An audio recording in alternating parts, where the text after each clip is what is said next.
साबुत धनिया, सौंफ और मेथी दाना, इसको हल्का हल्का तवे पे भून लेंगे। हम बना रहे हैं अचारी चिकन। इसके बाद हमने ऑयल के अंदर कलौंजी डाली और ज़ीरा और सौंफ का पाउडर डाला, और साबुत धनिया, ज़ीरा और सौंफ का पाउडर डाला। हल्का सा पानी डाल के भूना। साथ में चिकन डाल दी, बहुत ज़्यादा नहीं भूनना मसाले को।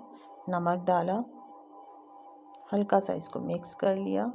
इसके बाद 5 से 6 हरी मिर्चों का पेस्ट, 3 चम्मच लहसुन अदरक, कुटी हुई मिर्च, ज़ीरा पाउडर और पिसी हुई खटाई, दही आधी प्याली, 5 से 6 टमाटरों का पेस्ट,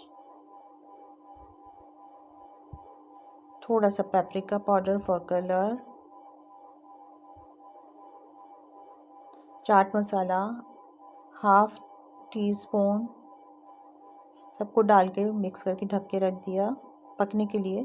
यहाँ हमने आधी प्याली दही ली, इसमें आधा चम्मच हमने चाट मसाला डाला। साथ में हम डाल रहे हैं सौंफ, ज़ीरा पाउडर, पिसी हुई खटाई और नमक।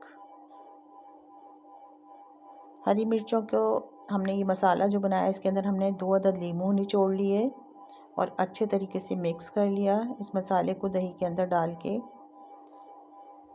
हरी मिर्चों के अंदर हमने ये मसाला भरना है, जो पिसी हुई खटाई, नमक और सौंफ और ज़ीरे का पाउडर हमने लिया था, वो हमने दही के अंदर डाल के मिक्स कर लिया है।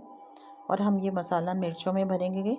नहायत ही लाजवाब ज़बरदस्त हमारी चटपटी सी अचारी चिकन तैयार हो रही है। नान के साथ खाइए इसको, चपाती के साथ खाइए, बॉयल राइस के साथ खाइए, आपको मज़ा ही आ जाएगा। ऊपर से जब हमारी ये तैयार हो गई चिकन, तो ऊपर से हमने मिर्चें इसके ऊपर लगा दी और इसको ढक दिया। बिल्कुल हल्की आंच पे इसको 2 से 4 मिनट के लिए पकाया। कुरकुरी क्रिस्पी क्रिस्पी मज़ेदार मिर्चें भी हैं।